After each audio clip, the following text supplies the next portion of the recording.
नमस्ते साथीहो, हेर्नु न आज धेरै दिनपछि झापामा पानी परेर आज मौसम एकदम राम्रो सफा भएको छ।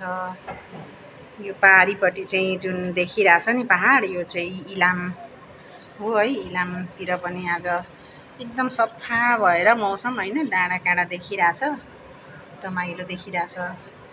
मेरो पनि घर ताप्लेजुङ हो, त्यसैले मलाई आफ्नो जिल्ला आफ्नो गाउँठाउँ धेरै याद आउँछ। अनि म यहाँ बसेर हेर्ने गर्छु। धान पनि लटरम्मै पाकिरहेछ।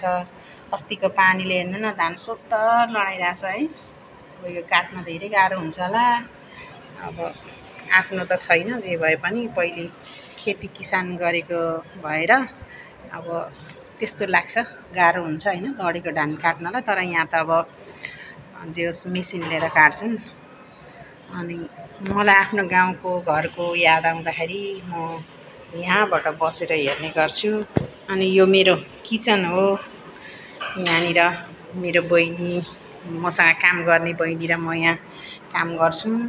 किचनमा हामी खाना बनाउँछौँ अनि खाजाहरू बनाउँछौँ।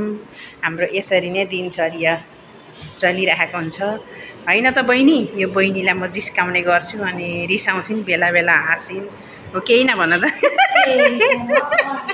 अनि यस्तो छ हाम्रो किचन। अनि अब खानासाना बनाउँछौँ, खाजासाजा बनाएर हैन, चट्टै सबै नानीहरूलाई दिएर अनि म यहीँ बस्छु। अनि यतातिर हेर्छु, हेर्नु न यस्तो राम्रो मौसम छ। यसो आफ्नो गाउँठाउँ छोडेर हिँडेपछि चाहिँ आफ्नो गाउँघर जिल्ला छरछिमेक आफ्नो आफन्तको धेरै याद आउँदो रहेछ हैन। यसो पहाडतिर देख्दा पनि आफ्नो गाउँ होला है, त्यो पारी जस्तो लाग्छ। अनि अब तर एक दिन अवश्य जानेछु। अब यस्तै कामले गर्दाखेरि